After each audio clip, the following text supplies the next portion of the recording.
Hi everyone, this is Dr. Fu. Welcome to Module 2, Use of Theory and Literature Review. This is the online lecture, so feel free to use this. I will also link the readings in Module 2, so feel free to use those resources as well, depending on how you learn best. There's also a couple of videos I'd really encourage you to look at, particularly if you need a little bit of a refresher on different types of variables, what they stand for, how do we use them. There's a good video within the module for that. So let's go ahead and get started on our topic this week.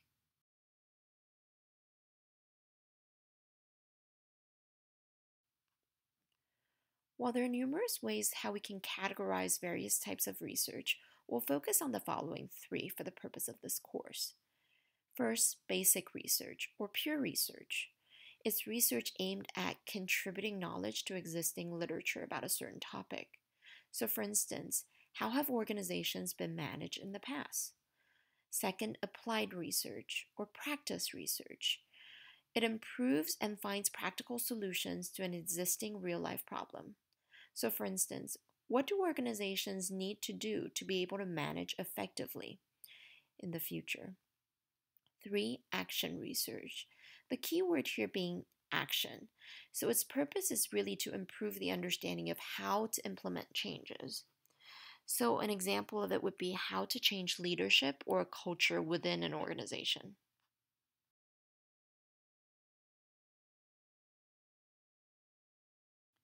In addition to the use of theory and research, we'll also talk about literature review, its purpose and process within research. This is particularly important as your initial draft of your lit review and proposal of a new study assignment will be due at the beginning of November. So as you can see on the screen, I've highlighted the process of different steps of a lit review. Even though it seems linear, you may have to go back after you start to collect articles to refine your topic. Even after summarizing different studies, there still might be tweaking to do. So don't be defeated if it doesn't seem as straightforward as these four steps here.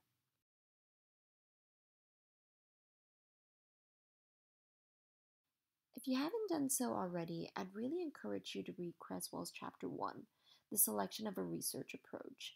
It goes over various type of philosophical research worldviews and approaches, so it helps you to get a lay of the land and see where you are at the beginning of this course, which one just fits better with how you see the world and research and make sense of things. If you learn well by watching YouTube videos, there is a video that goes over these philosophical assumptions and worldview, some of what Creswell talks about. I'll include a link in Module 2 for you.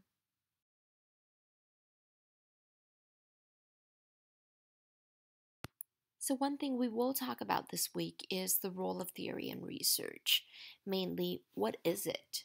What makes a good theory? And how do we apply and use theory in research? First off, let's define theory. One way to look at it is theory is an explanation for facts. It explains why something exists, occurs, grows, shrinks, or otherwise interacts with something else. Theory can often help us explain cause and effect.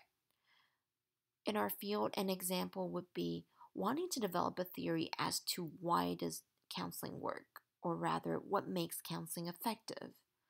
So in this case, you might have two or more causes within your theory that might impact the outcome variable.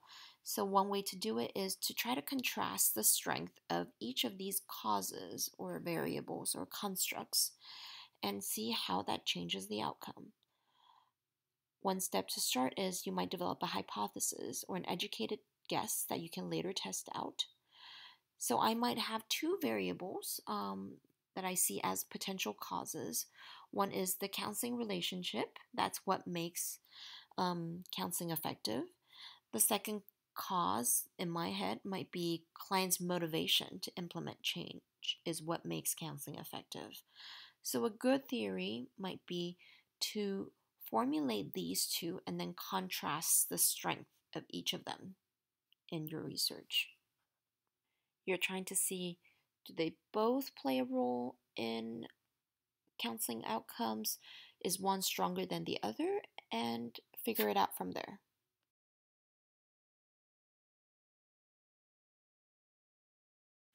So, one approach we can take in testing out theory is to do a deductive approach, where we start with general hypotheses, research questions. We try to define and operationalize variables derived from theory, and then later design a research study to collect information um, on how we've measured or observed these variables, and then later analyze it to see if our theory stands. Can you guess if this feels more quantitative or qualitative?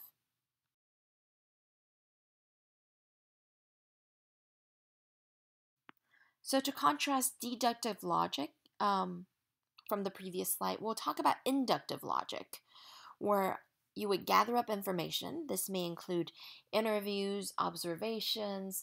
It might even include like archival data, photos that people have took, drawings that they might have had. And then you ask participants open ended questions or record field notes.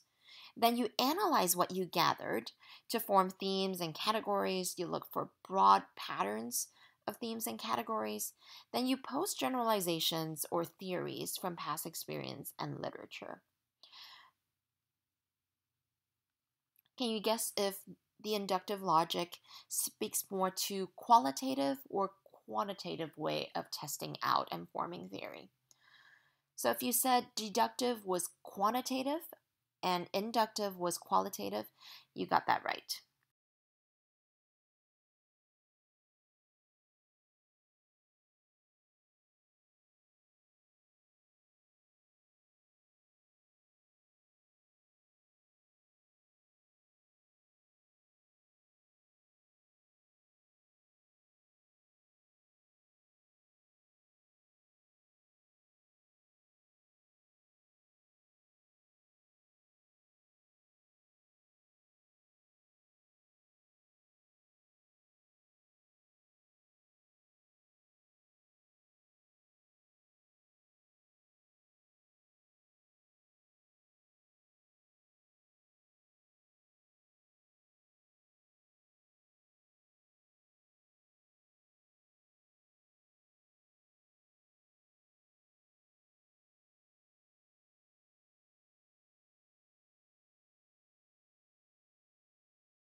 So highlighted in this slide is the process of research suggested by Creswell in his book.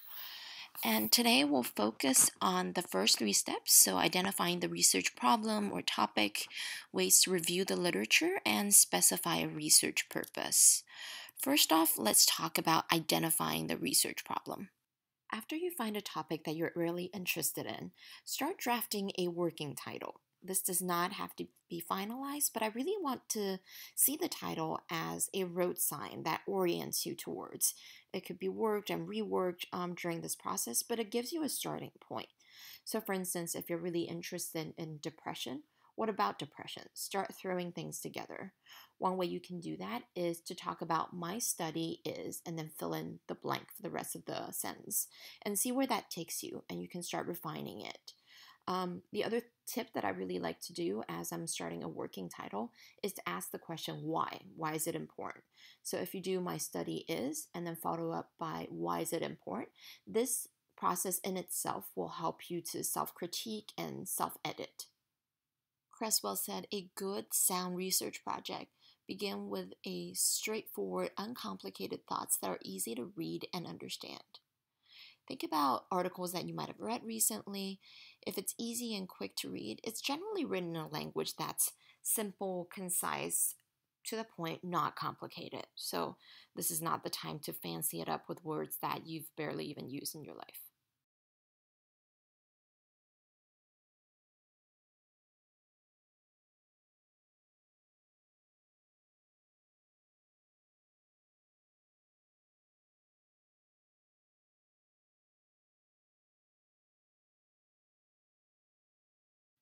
To assess if your research topic is worthy of study, think about asking yourself a series of questions. Think about whether or not a topic can and should be studied. A topic can be studied if you're able to recruit participants and carry out the research design. A topic should be studied if it adds to our current knowledge base. For instance, ask yourself, how does my project contribute to the existing literature? Would people outside of our class, outside of our institution, care about this study? What's the significance and importance of this study to maybe everyday life, particularly if you're doing applied research? Creswell's suggestion is to spend considerable amount of time looking at literature, one way or the other, through database, Google Scholar, spending time at the library. So as you can see on the screen, a lot of scholars really like to visualize this funnel approach where you start out with this general idea of a general direction of what you're interested in, then start refining and funnel through your ideas to something that's much more concrete. And the literature review really helps with this process of funneling. There are 4 forms of literature review that could take place, and they're not mutually exclusive from one another, so you can combine them. The first one being integrating what others have said in the past about your topic.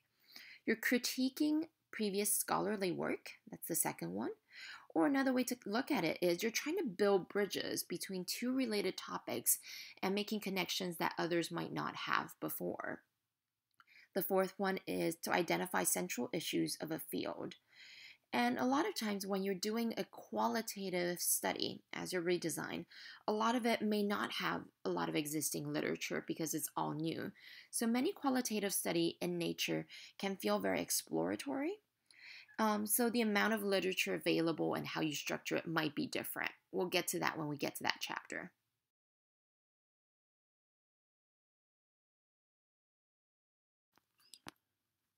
So a good place to start before our class this week is to think about what is your topic? What prompted you to study it? So the rationale behind. And what specific aspects of this topic would you anticipate researching? So you might have a general and broad idea of what you like professionally, but it doesn't mean all of that should and can be researched, especially within a short amount of time. Considering the scope of this class, I really want to encourage you to go back to these 3 questions on a daily basis this week. Just kind of get yourself warmed up, your research self, that is.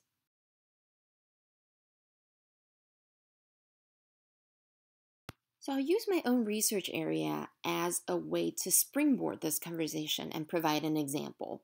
So one of my general research area is perfectionism.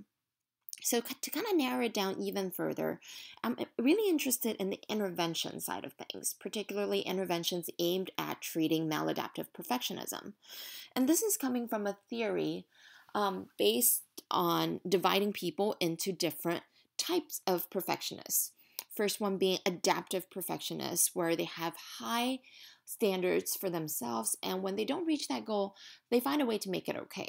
Versus second one is maladaptive perfectionists.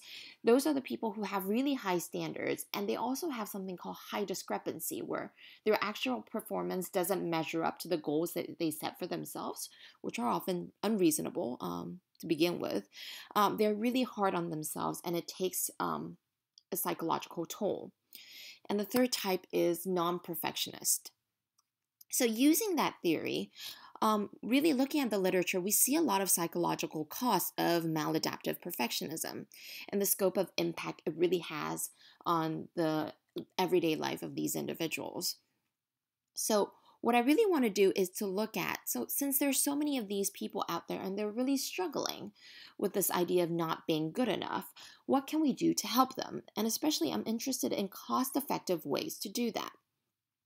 So in other literature, in other areas of psychology, there's been an increased use of something called bibliotherapy. So using books or some type of reading online resources to serve as interventions to help cure whatever psychological disorder or phenomenon that makes people at risk.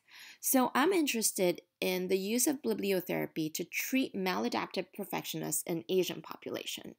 So see how we just went from a broad topic of perfectionism to a potential working title of use of bibliotherapy to treat maladaptive perfectionism in Asian population. Not that this is the final product, but use this process to kind of really funnel down and get yourself something you can work with. This would also be helpful as you're able to abstract keywords like bibliotherapy or maladaptive perfectionism or Asian. So that way you're able to really engage in the lit review in a meaningful way.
So we just talked about identifying keyword. This would be a great place to start where you identify your topic, keywords, and this may yield to some preliminary readings that you may or may not end up using in your final literature.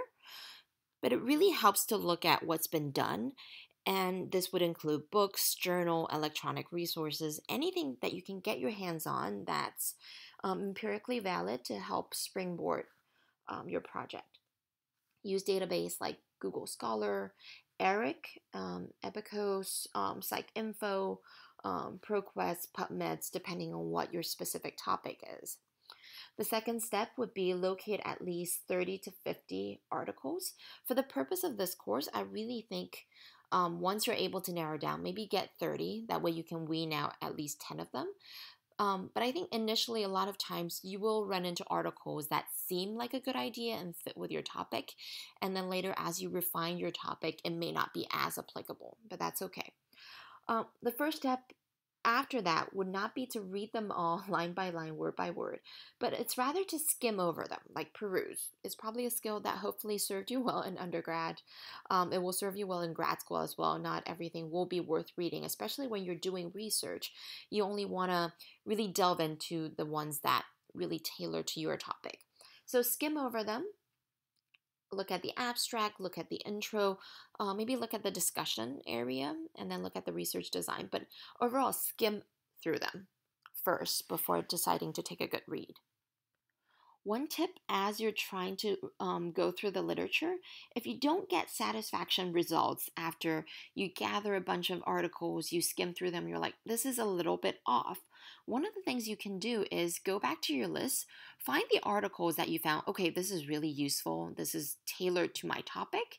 See what keywords they use underneath their abstract. Sometimes that might yield better results, and look for studies that are more recent. For the purpose of this class and the assignment, think about articles just within the past 10 years. You can include a few that are really seminal pieces that may be a little bit more dated, but really important. I would encourage you overall to go for the more updated recent pieces. That way you have a more comprehensive view of the literature.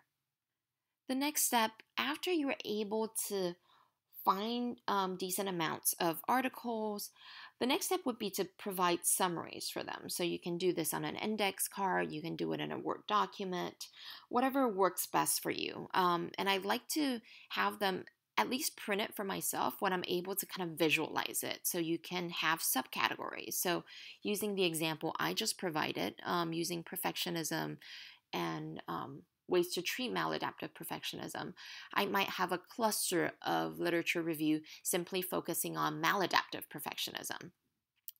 And I might have a second category looking at bibliotherapy and its effectiveness, particularly for my population, the Asian population. The third one would maybe look at perfectionism within Asian population. So if you think back to the 4 forms that I talked about of literature review, there's a lot of bridging between topics. It's describing what's been done in the past and maybe critiquing it a little bit. The final step of the literature review would be putting it all together. So you might want to structure it thematically, organize it by major concepts, just as I did with my example just now.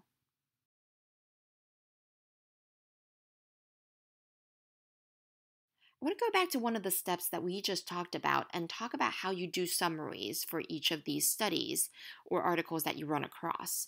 So, doing an abstract is really helpful instead of carrying this 5-page, double-paged paper. You have this index card or half a page of your Word document that provides essential information. Because let's face it, once you read 5 articles and you don't jot down notes, but you just highlight things, it can get really overwhelming in terms of the volume, and it sometimes can be hard to recall. So I really encourage you, once you find an article and you're like, okay, this is useful for my lit review purpose, start doing these abstracts. And then if halfway through you're like, that's not as useful, you want to take one out, that's okay. But this will ultimately save you a lot of time and save you a lot of recalling trouble. So the different things that I would encourage you to keep on your index card or Word document is mention the problem that's being addressed in a particular study. State the central purpose of the focus of the study. So it's like, why are they doing this study? How does it contribute to literature? What's its critique? Or how does it bridge two different topics together? Briefly include essential information on the study, especially if it's empirical. What's their sample? What's their population? What's their subject? Do they use a particular research design? Any key results that they found that's related to your topic or that's close enough that you might be able to use in your own literature to either support or use it as a counter argument for something. If it's a critique or method review, point out any kind of technical or methodological flaws of the study. This would help you really conceptualize the relationship between different articles as you're putting it all together. So, the next step after you've done the abstract would be to review different topics and put them together in clusters, like I talked about before. The purpose of doing all that would really be to highlight the most important studies, the major themes and messages, and really tell us why does more research need to be done in your particular area and how your proposed study will fill in this gap and this need.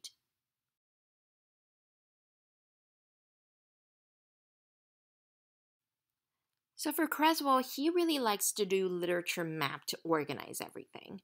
So in the next few slides, there's different examples of how you can do that. I personally call this one mind mapping. There's a lot of softwares out there. If you like it really neat, you can use those softwares. I'll link some in the module. The other way you can do this is really just to get out a blank sheet of paper or even two and then maybe tape them together if it's not big enough. But this is to have a big, broad topic at the very top and then to divide them into sub branches. Like the first one could be talking about the independent variable, the second one could be talking about the dependent variable in your study, and the third section would be how the literature is relating your independent variable to dependent variable. So as you can look at this, not only does it include themes, sub-themes, it includes keywords such as outcome, trust, need to study, or unjust treatment. So this is a way for you to really think about what role does this particular article or abstract play within my broad scheme of things. And then to include the names of the author and the year. That way you're not losing track of things.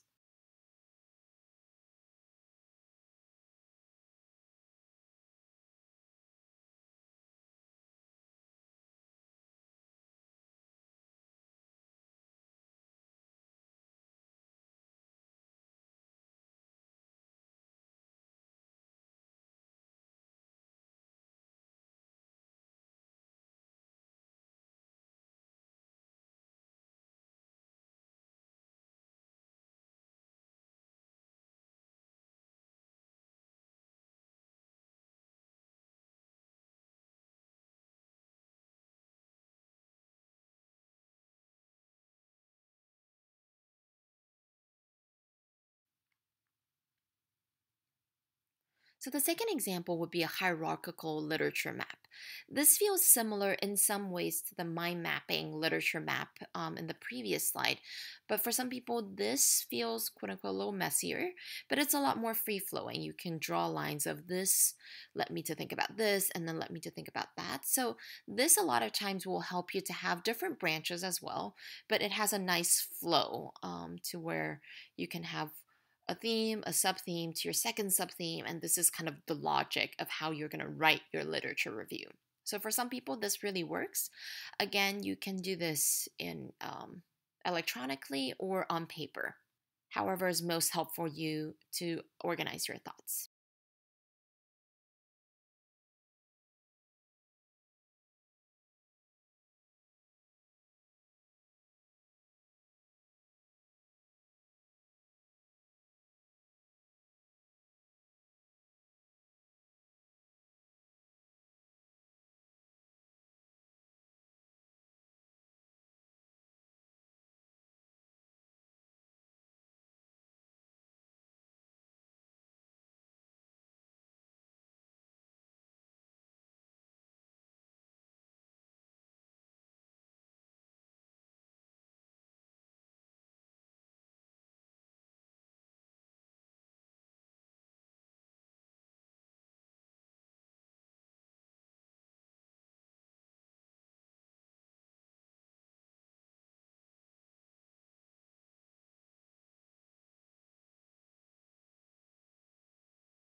type is called a circular literature map. As you look at the visuals on this screen, you can see this is the same topic that was in the previous slide, only they organized the literature differently.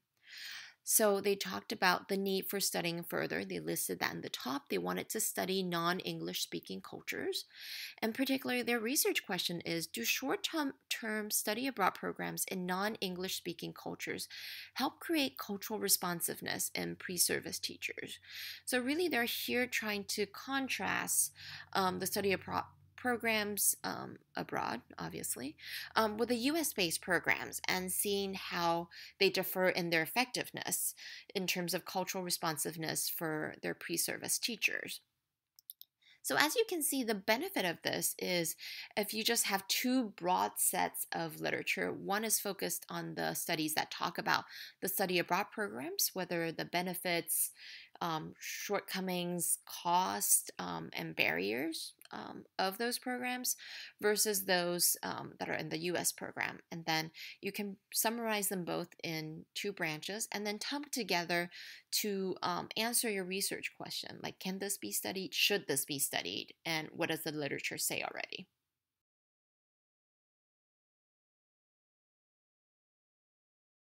So this brings us to the end of our lecture for this week. Hopefully this module lecture was useful.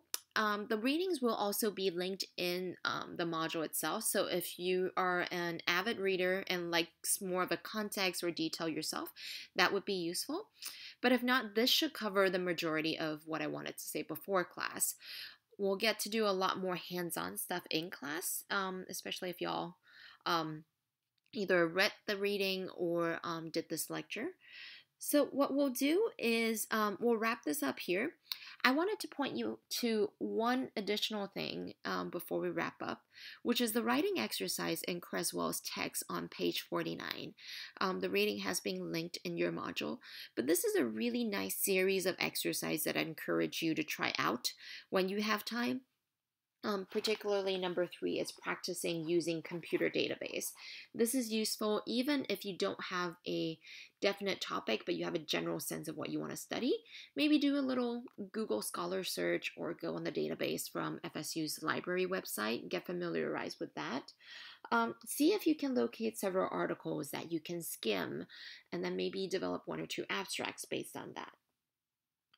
And the fourth one, based on the third activity, I'd really encourage you to look out for both quantitative and qualitative research studies. That way you can use this in your final literature review, but also your quantitative and qualitative article critique that's coming up in a couple of weeks. So this is all for now. I will see you all in class. Please email me if you have any other questions. I also have office hours Tuesday and Thursday where you can drop by either before class, give me a call. But yeah, look forward to talking to you all soon. Take care.